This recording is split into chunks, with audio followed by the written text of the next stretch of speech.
What's up, everybody? Welcome to the Tribe of Millionaires podcast from GoBundance. I'm your host, Jamie Gruber. Today is a special episode. I interviewed this gentleman live and in person in Steamboat at our event there.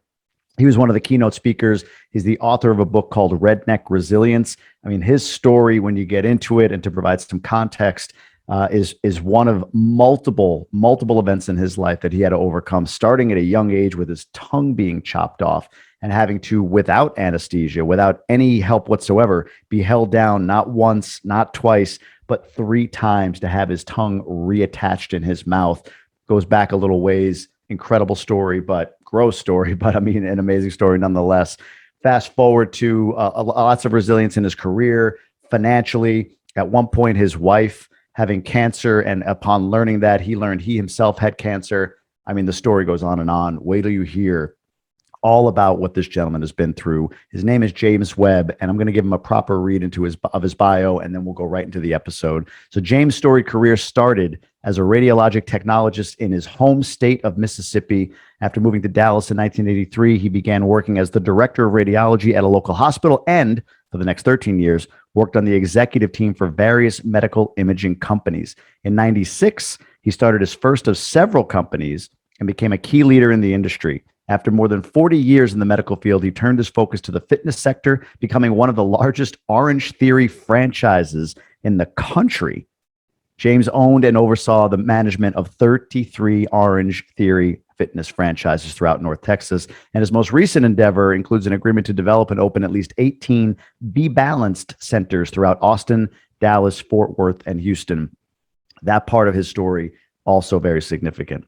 He attributes a majority of his success to the relationships, both personal and professional, that have inspired and motivated him to achieve greater things. We talk a lot about relationships in this interview. Currently, he lives in Frisco, Texas with his wife, Kathy, and together they have 5 children, Elizabeth, Max, Joey, Kristen, and Carly, and 4 grandchildren. He's proud of all of his children, and Max is already following in his father's footsteps as a published author with his first article. Really cool stuff. Wait till you hear this guy's story. Wait till you hear the emotion of this interview as we go through and talk about Kathy being his second wife and the loss of his first wife to cancer, as I mentioned a moment ago, how he had to rebound from that, what that means to him to this day, how he cries every other day, still to this day, about just the missing of that relationship and how it plays in his new relationship today. Boy, that and a ton more in this incredible interview. So be sure to subscribe, like, comment, let us know what you think of this interview with Mr. Webb. Other than that, enjoy James Webb.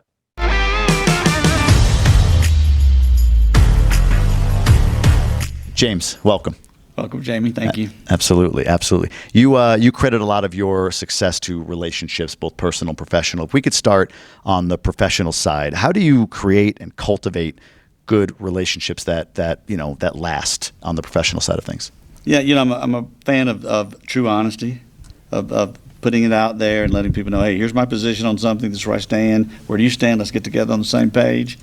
But also, I think I was able to get people to trust me because I was straightforward. I always tried to be straightforward.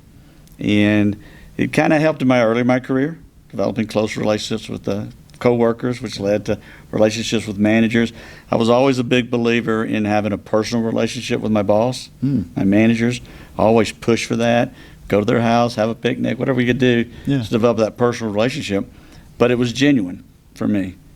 And it's been that way all my career. It's always been reaching out to my bankers, getting to know them, making sure that there's a birthday reminder on my phone. So I make sure I send them a birthday card or a birthday reminder. Always being there for them so that they'll be there for me when I need them. 100%. Some of our listeners are W-2 employees that seek to be entrepreneurs one day. Building a relationship with the boss is interesting. Have you met resistance on that? And do you have anything that allowed you to get around that? Is it just a long game, which is resilience, or is it? I don't know. I'm just kind of curious how you've cultivated maybe more difficult boss relationships, if you had any. Yeah, the problem is that when I had the difficult boss relationships, I couldn't cultivate it, and it wasn't for me. That's just not me. If I can't develop that relationship, I understand the role of the boss. They're the boss. I never tried to supersede that, but I wanted to get to know them personally. I wanted to be a friend, and I think that's important. I want them to know me so that when opportunities come up, they know they're investing in the right person, in the right employee. I had a couple of bosses that I couldn't do that with. and I wasn't there very long. I was going to ask, pivot quickly? 18 months. Okay. Yeah. I gave it that long. Now, on the other end of that, you being an employer now, you have a large organization. What does it take for somebody in your organization to befriend you? Yeah, and that's interesting because you can kind of pick out the fake ones pretty quick. Yeah. And so I look for that, and that's what I'm kind of curious about. Listen, I have employees. I care about my employees. I bring them into my business. I invest in my employees. I invest time and energy. But I also have expectations. And I have this thing in my belief that if you fire someone and they're surprised, then you have not done your job as a manager. You haven't developed that relationship, nor have you set the expectations and told the expectations and invested in that employee. So I'll invest in them. I'm okay if they invest in me, personally. I can figure out if it's genuine or not pretty quick. Yeah. But it really doesn't matter if it's genuine or not if they're not doing their job. They still have to do their job. All about accountability on both sides. It is. You're holding yourself ultimately accountable as the boss to ensuring that they're trained properly, and it's about holding them accountable too. Trained properly, they know the expectations. Here's the numbers. Here's where we need to be at. You got X, Y, and Z to get there. If you're not there, I need to know why. And oh, by the way, I'll see you Saturday for a beer and we'll have a good time. I love that. I used to say in my corporate job when I had it, whenever I was onboarding somebody new to me, even if they were a manager or a director or whatever reporting to me, look, what happens between 8 and 5, 9 to 5, whatever has to happen, but that doesn't mean I don't want to have a drink with you afterward, right? Like, this is the business of it, and we have to get something done, but the personal side doesn't have to be sacrificed unless, to your point, it's disingenuine. Yes. Fair. You just have to be able to pick that out and figure that out. And it happens. It does. How do you, by the way? How do you, because, when people are not genuine, I think that there's probably a genuine desire to befriend you, and then they just kind of go about it the wrong way and maybe start making mistakes. And how do you spot the fake, if you will? Yeah, I mean, listen, you could tell when you're getting sucked up too hard. You just can tell it. Sure. But it also is about job performance. Yeah. I don't mind if they want to push it a little far. I can draw the line as long as they're doing their job. Yeah. That makes sense. Yeah, so you kind of recognize it, and then you go, well, they're doing their job. Okay, I'll live with it, but I can draw the line. That makes sense. How do you evolve past relationships, or do you? When do you know it's time to let go? Yeah, that's funny. I make a silly joke that I've fired over 500 people, and 498 still send me Christmas cards. Interesting. Because you make the relationship, they know the expectations. If they're not getting the job done, you're not doing your company any good, and you're really not doing them any favors keeping them employed. So if they're terminated in the proper fashion, I'm a huge believer in severance. I don't contest unemployment unless they've stole money from me. Sure. And that's another story for another time. Yeah. She's still in jail. That is another story. Let me write that down. Go ahead. So, again, it's just about cultivating relationships, performance expectations, and sometimes you just know when it's time to draw the line. That's amazing. How accurate is that? I know it's a stretch, but 500 and 498 Christmas cards or whatever, but is it a high percentage of folks that you've had to let go that still consider you personally a friend, or at least appreciate the relationship they had with you when they had it? I can honestly say that's true. Yeah. I mean, I know the two that will never talk to me again. I get it. Always going to have a few, right? Yeah. But it's not uncommon to get a call from someone that I've terminated 10 years ago, 15 years ago, just touching base. And to be honest, social media also makes it a lot easier to stay in touch with people. Yeah. And it doesn't mean that I fired them because they were bad people. I fired them because they weren't qualified for the job or they couldn't get the job done. But I also made sure that they went in the right direction. Yeah, care. Yeah, it wasn't uncommon to recommend them to somebody else. Look, they're not good at this, but they're great at this, so hire them. Yeah, makes sense. On the personal side, when I say that, personal relationships that serve you, what comes to mind? Who, what does that mean to you? Personal relationships that you've leveraged for the success that you've had. Yeah, mine goes really back to the beginning of my career, my high school, or my growing up minister of music at our church. Developed a relationship with him, a personal relationship. Yeah. And he's the gentleman that offered me the little tiny scholarship to go to the local junior college to sing in the choir. Yeah. And gave me $250 a quarter to go to school on. And that was a personal relationship that benefited me. And I love that man to this day. Yeah. And so I had a lot of those. And then, On the family side, one of the things I strongly believe is about that personal relationship with your significant other. It takes a special kind of significant other to support you as you're an entrepreneur, as you're putting in the hours, as you're putting in the work and the time. And for me, my first one wasn't supportive of me, and it didn't last. It's unfortunate.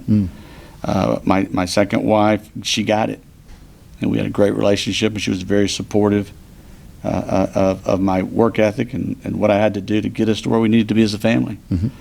And so personally, I look to that and then to the rest of the family for that same kind of support. Let me make sure I'm there for them, but you guys got to be here for me too. Amazing. Your second wife, Marcia, passed, correct? She did. And you're remarried. How many years? Kathy and I have been married 6 years now. 6 years.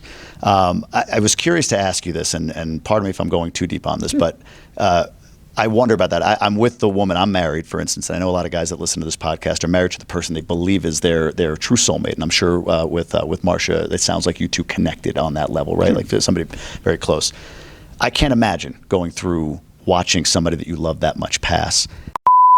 What's going on, everybody? It's Jamie. I'm jumping in real quick here because some people are listening to this podcast thinking, man, I hear this guest, I hear what they're talking about. This whole GoBundance thing sounds pretty cool. I'd love to be a part of that. And I would say to you, if you are qualified to be part of GoBundance, you're a millionaire or accredited at the very least, jump onto GoBundance.com and just put your application in. You'll get on a call. It might even be with me where we can talk about what you're trying to do, what you're trying to accomplish, and what it is to be part of this community in depth. Would love to have a conversation with you about that. It's been just so life-changing for me. And for those of you out there that are saying, yeah, sounds great, I would if I were a millionaire or if I were accredited, but I'm not there yet. We've got that now. We've built a program and I run it. I love being a part of it. I left my job for it, called Emerge and Ascend. Emerge is where you got to start. It's a 12-week intensive sprint goal-setting course. You're going to get curriculum every week. You're going to get live intervention every week. You're going to get connection with GoBundance members every week. You're going to get accountability from like-minded people every week. Jump into that, kill it, and we invite you to Ascend, which is essentially the GoBundance mastermind without the $1 million requirement. And we actually even add in coaching to help folks find their purpose, their mission, their values. It's intense. It's everything all wrapped in one. So again, if you're a millionaire or you're at least accredited and you're wondering about this GoBundance thing and that shouldn't I, just apply. Throw your name in. You lose nothing. All you do is put your name into an application form, you get on a phone call, and then you decide. If you're not yet at that $1 million mark, look at Emerge, GoBundance.com/emerge. And what you can do as well is drop my name in there, Jamie, Jamie, and we'll knock $200 off the tuition for Emerge. Jump in there and we'll get you started on your journey toward being a whole life millionaire, toward getting to GoBundance, whatever you want. People in Emerge, people in Ascend, people in GoBundance all report back often the changes it's made in their lives financially, relationally, and everywhere else. So go to GoBundance.com, check all of that out. See wherever you are, dive into that particular area of GoBundance, and we'd love to see you inside of the tribe. And now, back to our show. What's the relationship with her, the memory of her, however you honor her to this day? What's the relationship for you with her now that you've remarried, now that you're with somebody else? I'm just curious how you went through that, how you came from one end to the other, if that makes sense. I don't know if I'm answering that question clearly, but I think you get where I'm going. No, but it is interesting because we talk about that often. And for me, going into a new relationship was finding someone that not only loved me and my children, but understood that I had a past relationship. Right. And was accepting of that past relationship. Marcia's family loves Kathy. That's amazing. They call her their daughter-in-law. Wow. And she's fully accepting of this. We still have a picture of Marcia hanging in our house. And so she's fully accepted that. And as little as an hour ago when I was practicing my speech for tonight, and I said to her, I always feel uncomfortable talking about Marcia in front of you. She said, why? Still, huh? She was your wife. Yeah. You loved her. She loved you. I got it. It's okay. So having that kind of relationship with Kathy empowers me to keep my own mental relationship with Marcia. Do you have conversations with Marcia? I don't know how spiritual you are, but do you have conversations with Marcia? Do you recollect on things? I'm kind of curious the strength. I don't have conversations with Marcia. What I do is I probably cry every other day, remembering and remembering the last moments. And it'll be interesting to see tonight if I cried to hear my speech a little bit. You're getting me right now, my friend. Yeah, no. Yeah, so it wasn't hard to make the jump because I'm also a kind of guy that just draws lines in the sand and go. I talk about it, redneck resilience, getting knocked down, getting back up, but not just getting back up, finding the new path. And so I'm the kind of guy that got knocked down pretty hard. Yeah. You know, wife died of cancer. I'm fighting cancer, trying to get through that. But when I was ready to start my new path, there was no disrespect to my old relationship. This was a new direction, a new path, and I had to find the person that was right for me. Let's talk about Redneck Resilience. Sure. Get off the emotional part of that. So let's talk about Redneck Resilience for a little bit. Why write the book? What was the driver for you in writing this book? You know, I had no clue to write a book, and everybody kept telling me, "You should write a book." Based on your story, they were smart. Yeah, it just was a constant theme, and so I did a few articles, a few things, and finally, there's a side note. Kathy and I executive produced a movie and got to know some of the movie industry people, and one of them said, "Hey, I've got a guy that kind of directs you a little bit on this if you really want to do it." And I thought, "Oh, what the heck?" Yeah. And I had no aspirations, as I said, that I would turn this into a business or become a consultant. That's not what I want to do. I just want to get my message out there that, hey, when you get knocked down, get back up. Mm-hmm. But don't just get back up. Find the path. Let's go. Makes sense. It's an amazing book. It's got story after story after story of. I mean, nobody would have blamed you for giving up 3 iterations ago on things, right? I mean, and tonight, as we record this, you're speaking on stage, and I want to honor your time. I know you've been through a lot of these podcasts today, but when folks hear your story, the one after the other, it's mind blowing to hear how you came back so many different times. What do you credit your resilience to? How did you build it? I don't know if you build it, you're born with it. I don't really know. I will say that I had parents that demonstrated true resilience. Okay. I was able to see that growing up as a child. You know, watching my dad work 60, 70, 80 hours a week to support a family. Watching my mom decide to go back to college to become a nurse while still managing a family showed me that. Part of it was knowing also that I just didn't have a choice. I didn't have a choice. And, you know, I said something when I was a senior in high school. It's recorded. I've heard it myself. At church, they were going around the room asking, you know, "Hey, James, what do you want to do after high school?" And I said, in a very high school little voice, "I want to change the destiny of a family." And I said that when I was 17, and I knew that was my driving factors. There's nothing wrong with being blue collar, but I didn't want it. You know, I wanted something more for my family, and so that's been the thing that keeps me, okay, get back up. Do you feel like you were trying to prove anything, and to whom, each time that you faced such amazing adversity and overcame that? No, the only person I had to prove it to was me. No, I never felt obligated. I never felt like this is what what the family wants you to do. Sure. I just felt like this was my passion, my drive was to change my family's destiny in life and give my children and grandchildren and great-grandchildren, I hope, opportunities that I never had. Sorry, go ahead. No. Have you ever, it's funny you said you've always wanted to prove it to yourself. I know people like me and many others suffer from things like imposter syndrome at times, or abdicating sort of our vision or our direction in life to somebody else's influence, a parent, a mentor, whatever it might be. Is that something that resonates with you at all, or are you just wired in such a way that you're sure of who you are? Imposter syndrome doesn't really resonate, or nobody ever has made you feel pressure to go do something that maybe you weren't quite aligned with doing? No, but I will say these mentors have played a huge role in my life. I mean, we spoke about the choir director. I mean, you go to the next one, the radiology director, who was Theory X Management. Yeah. I love her. Well, she's gone now, but I loved her. But she was hardcore, let me tell you. Sure. And then to my next manager, who was more contingency management. It really taught me about caring for people, but holding them accountable. And you learn that. And then the Barry O'Briens of the world, who took me from the clinical side of medicine to the business side of medicine. And, you know, it's a quick side story, Barry and I had a falling out. And I was sad about it. And 2 years later, we got back together for dinner and we kissed and made up. And 3 days later, he died.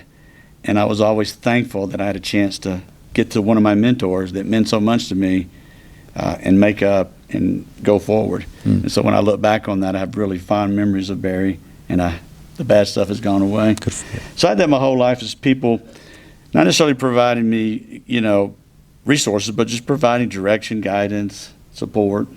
Amazing. No, again, relationships, it comes back to that. Absolutely. I'd like to, in the with Redneck Resilience, wrap on a one, maybe two-part question on this. You discuss certain principles in your book, fundamental principles in your book for you, and some of these are laid out. And if it's okay with you, one of these jumps out at me. I won't tell you which, that I wanted to ask you about, but I'm going to read these off. And if you could just, which one hits you? I'm sure it's different today than maybe another day, but which one of these hits you that you want to expand on, teach, coach on, whatever in this few moments that we have? So there's 7 of them here, I believe. Invest in the people around you. Work harder than anyone else. Recognize the need for calculated risk. Hope for the best. Prepare for the worst. Surround yourself with the best, the importance of good leadership, and the value of mentors and mentoring. Do any of these jump out that you feel like, I got to tell this story on this? Yeah, I always talk about hope for the upside, plan for the downside. That's part of resilience, about getting back up, being ready to get back up, because you're going to get knocked down. And I think we get so focused on thinking about the top line, and which is important. I get it. You're supposed to do that. But we don't put contingency plans in place. Well, what if this happens? What do I do as a company or as a manager, as a leader, as a person? And so I'm all about thinking about, I'm going to drive this car down this highway, but what happens if I have a flat tire? Right. Well, I've got it in my phone. I've got 3 contacts. And so that's a silly example, but it's always about, entrepreneurs, I got it. Hope for the upside. I'm not telling you not to drive, but have your contingency plans in place. Sure. Because stuff happens. Yeah, 100%. And yeah, your book is full of stuff happening. So I put myself through the same exercise when I read this. And if you don't mind, I just want to ask you this one last thing on recognize the need for calculated risk. Can you expand on that a little bit? What is that principle about? Yeah, I mean, again, a lot of people gets in that passion thing. Do you chase your passion? I'm not a fan of chasing passion. I'm a fan of being passionate about what I'm doing. Okay, yeah. If I'm going to chase passion, I'm going to go fishing. Makes sense. Yeah. So I think, again, a lot of it is just because it looks cool and sounds cool and so other people are successful, calculate the risk and look at it and go, is this the direction I need to take my life and my career, my journey? There's not exact science to it. Sometimes it's a gut move. I follow my gut a lot, and that's helped me a lot in my life. But making sure that it's calculated risk, that I've thought through all the different things that can go wrong. And once I've gotten through that, then I'll figure out the good stuff. That makes sense. That makes sense. I love the follow your gut, by the way. It does. It seems like it serves you tremendous. My gut a lot. Any time that it took you in the wrong direction? Has your gut ever been wrong? Not yet. Not yet? I can't remember. I'm sure it has. The bigger moments, I was lucky. And it turned out to be the right decision most of the time. We talk a lot in GoBundance about listening to that, like that soft whisper that the great entrepreneurs have, right? That little thing just pulling you, your gut, whatever you want to call it. And it sounds like you're trusting that, your intuition, your gut. And it's not just do it. Sometimes it don't do that. Right. Sometimes it's the opposite. Yeah, makes sense. James, where can we learn more about you? Where can folks learn more about you, your book, all of that? JamesHarrellWebb.com is the website. The book's on Amazon. The book's on Barnes & Noble. The thing you read on your iPads, I forgot what that's called. Yeah, Audible or not Audible. But I know. My wife and kids read off their computer. I just read a book. So. Yeah, me too. I like the hard copy. I'll do some Audible, but Kindle, Amazon Kindle type of thing. There it is. But the simplest thing is go to Amazon and ask for it. You can find it Resilience. There. Beautiful. Yeah, it's a great book. Appreciate your time today. Thank you, brother. It's a pleasure. Thank you. Thank you, Jamie. All right. Thanks for watching. I hope you enjoyed this episode. Let us know down in the comments and make sure you hit that subscribe button, hit that notification bell so you can be informed on the next episode and other content right here on this channel. Thank you.